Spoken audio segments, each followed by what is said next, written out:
Hey guys, Kate Perez here. If you missed the October 25 City Council meeting, you missed kind of an embarrassing and upsetting sideshow. A bunch of us came to talk to the City Council about just how much sewage was dumped all over town from Hurricane Ian, and yet the city manager says there wasn't any sewage leak. Stan Johnson, as usual, got a little bit over the top wacky in his presentation, and then Robert Jordan decided to go at him and lecture him. And, well, I'll just show you what happened. Regarding this sewage spill that happened during Hurricane Ian. Sewage in Greenwood Street flowing down Cherry, coming out of the manholes and coming out of the lift station. Now, on October the 11th, if you remember, Mayor Diesel asked our city manager two questions. One of them was there another sewage spill? And he ignored this completely. It was a false report, dishonest by our city manager. We have all kinds of witnesses. We have photos. We have police reports and so forth. We have police officers seeing this stuff. We have evidence out there that's still there on Greenwood Street where a big puddle of sewage was. It's black. So I'm asking you to do something about it. Are you just going to ignore it again? This dishonesty, flagrant, outrageous dishonesty by our city manager. I can't understand why you would let it go by. It seems that what you're doing is you're rewarding our city manager for his dishonesty. It encourages him to be more dishonest. I want more time on this because I think you should respond. You have a responsibility for the truth. Anybody want to extend time? No, absolutely not. Of course not, Mr. Jordan. All right, thank you very much.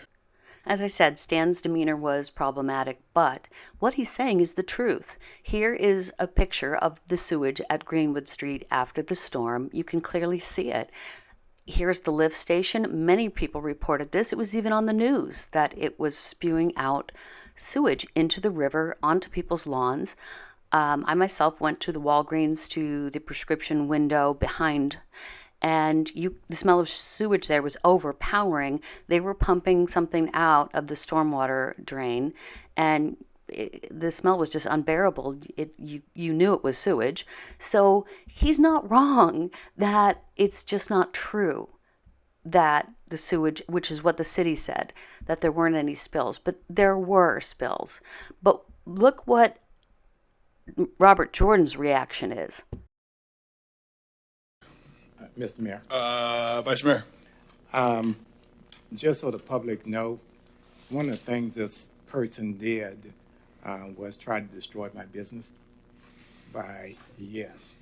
Hold up. Don't say a word. Go ahead and sit down so we can, because you had that. Oh, I thought he might want to say something. No, he may say something, but that doesn't mean you're going to get to reply. I'm trying to destroy his business. Okay, go ahead. Have a seat. Have a seat. Hold up. Go ahead. We have listened to Stan I've been on the council for 4 years. He has consistently basically said the same thing over and over again. And I've been always taught that if you keep doing the same thing over and over again and expecting something different, then that's the definition of insanity. That's what you got. And hey, don't reply from there. one of the challenges I've always had was to make sure that I treat everybody fairly.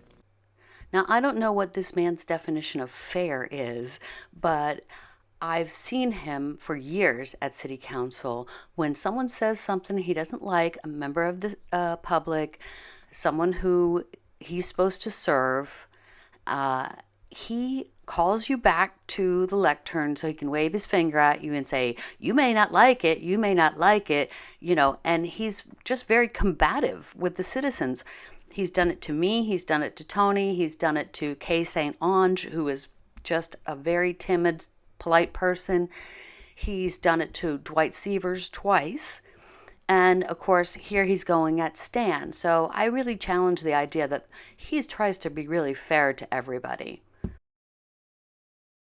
Like, here's a brief reminder of how Mr. Jordan treated Dwight Seavers when he complained of a discharge going into the river behind his house. It describes some brown reddish discharge coming from the storm sewer, the same storm sewer, down in front of our house. I guess I'm having a concern because you text this to us, the video to us, Yes.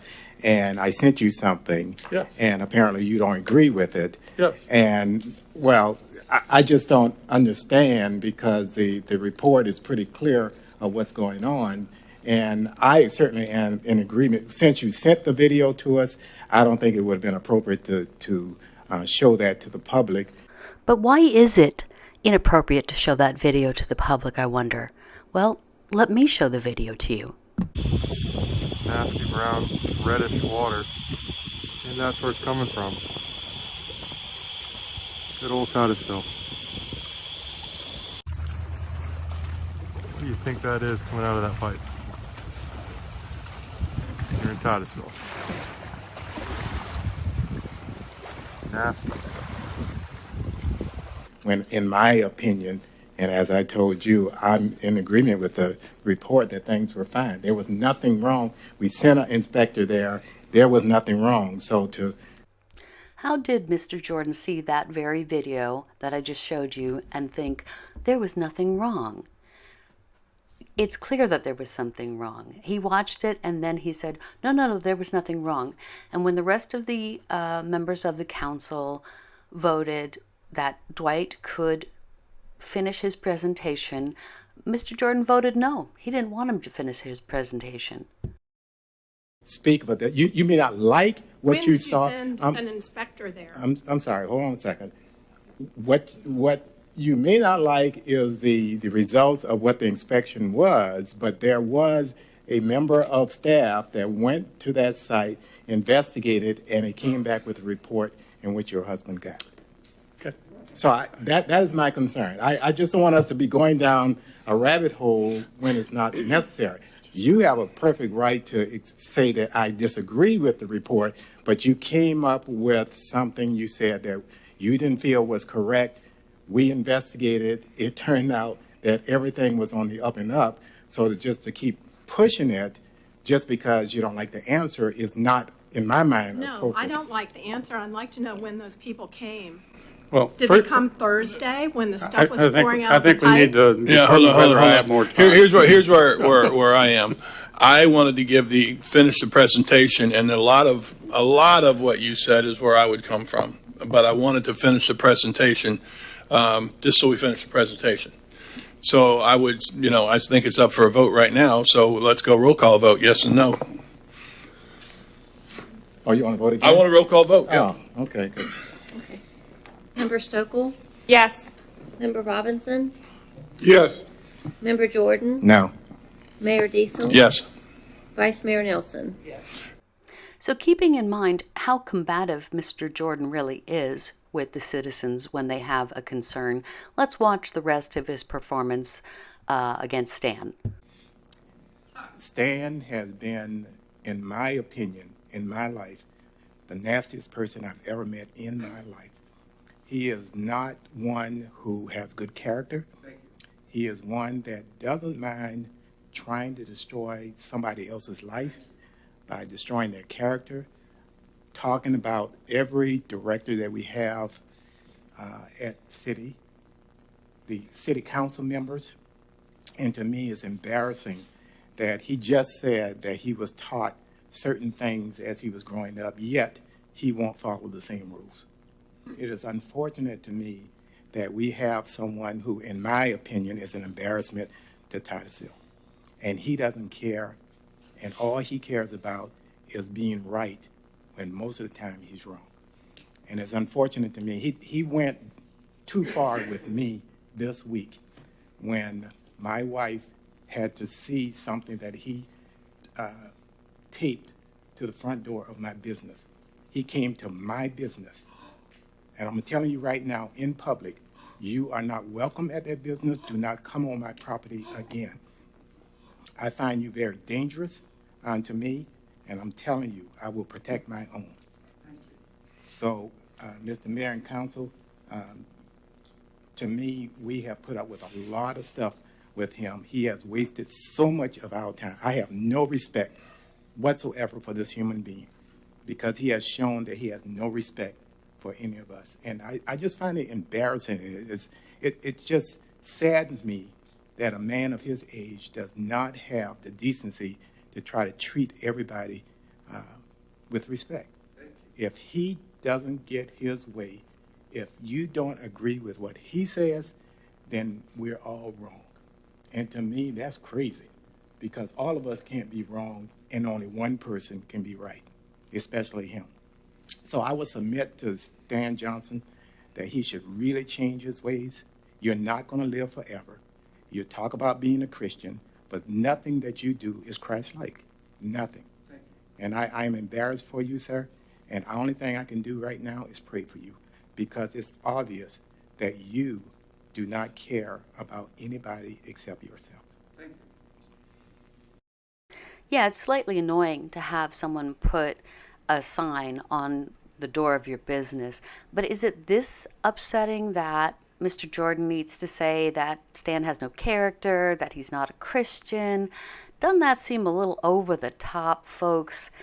He wants to be a politician, he wants to be in that seat, and yet he's so thin-skinned that he doesn't want to listen to the citizens, he doesn't treat them with respect, and then he freaks out when someone acts that way with him.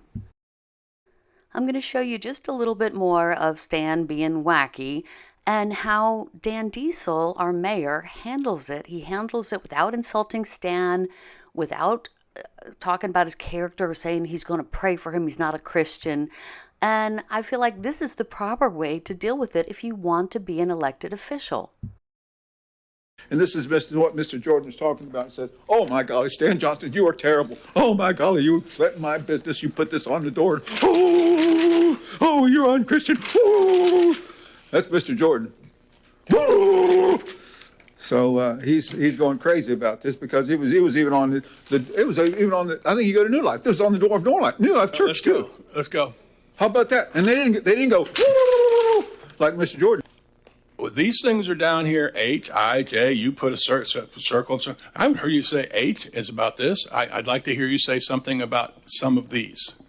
Start the clock. I am. In other words, no, I don't want to hear anything else about anybody at the table. I don't want to hear about them at all. Okay. Time is up. Thank you. Thank you.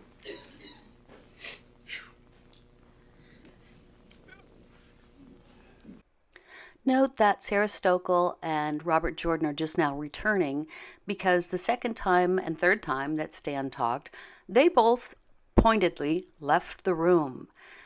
Mr. Jordan's done this to many of us when we got up to speak, because he didn't want to have to listen to us, so he suddenly has to go to the restroom or whatever it is, and I don't think that's okay either.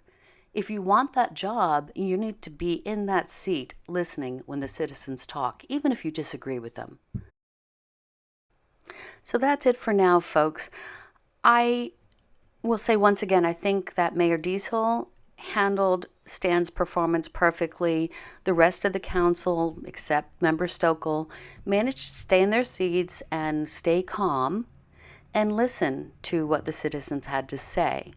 I don't think people should run for city council, and that includes myself, if they don't want to sit in that chair and listen to what the citizens say and respect the citizens.